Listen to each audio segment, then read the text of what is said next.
I am Professor Maria Alice, and I'd like to present some contributions, limits, and challenges of teaching fractions from a measuring perspective using the lesson study. Lesson study is a Japanese technique for teachers to construct mathematics lessons collaboratively. They design the lessons to address students' learning difficulties or teachers' pedagogical practice. Fraction is one of those mathematical content that, on the one hand, students have been presenting comprehension problems and, on the other, teachers feel limited in how to teach it. For this reason, two professional enhancement courses aimed to increase teachers' understanding of the content and how to teach it. We carried out two lesson study projects with elementary school teachers from two different Brazilian schools, one in the municipality of Serra.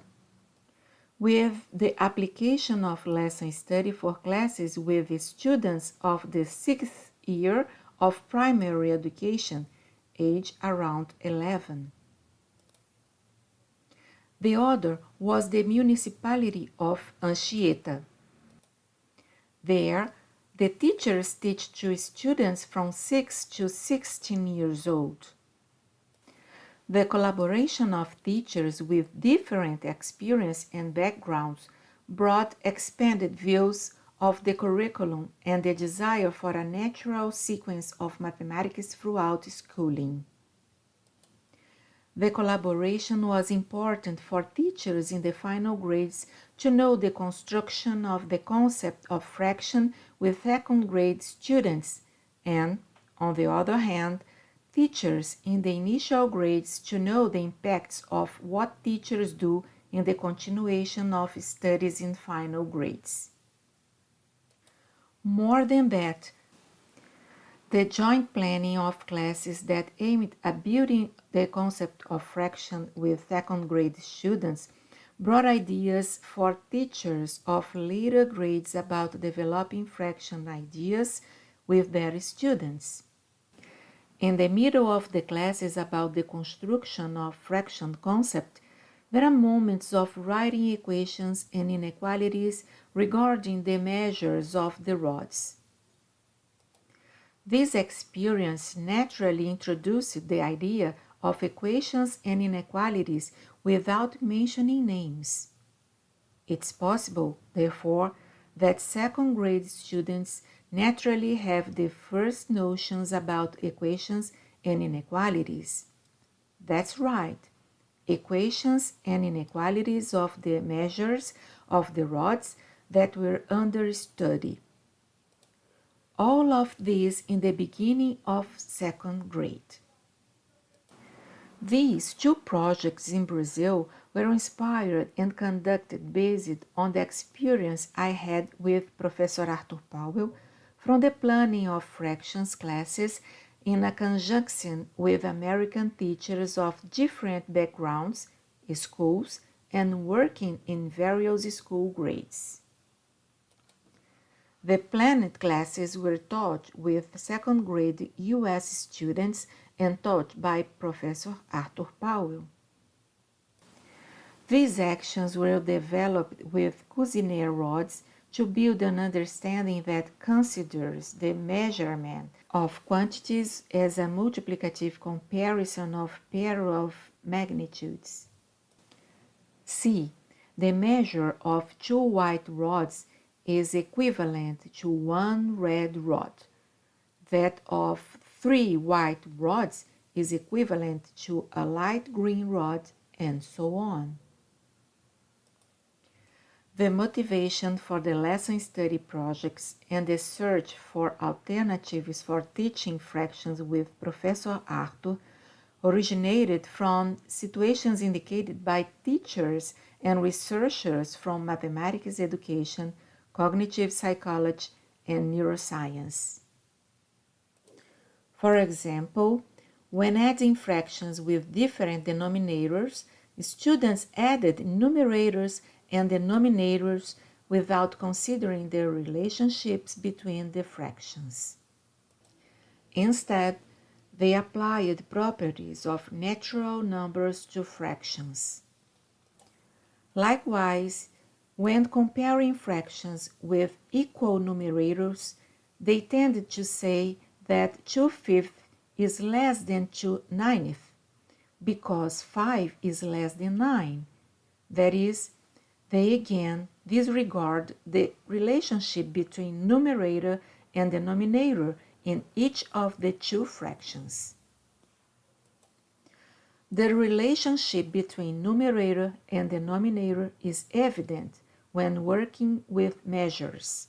See, always reading from the left rod to the right rod, we have a relation of 2/5 on the left two rods, and on the right two rods we have a relation of 2/9. The visual appeal says that the red rod represents a larger portion of the yellow rod than of the blue rod. Therefore, among the two fractions, 2/5 is a greater than 2/9. Even so, we can prove this relationship using equivalent fractions. We match the lengths of the yellow and blue rods. Then we added as many red rods in both relations as they were additions of yellow and blue rods in each row.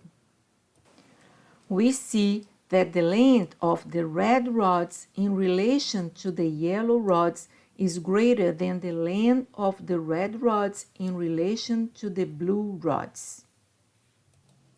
It is common that students do not understand improper fractions. Students believe that the number of parts taken must always be less than the total number of parts.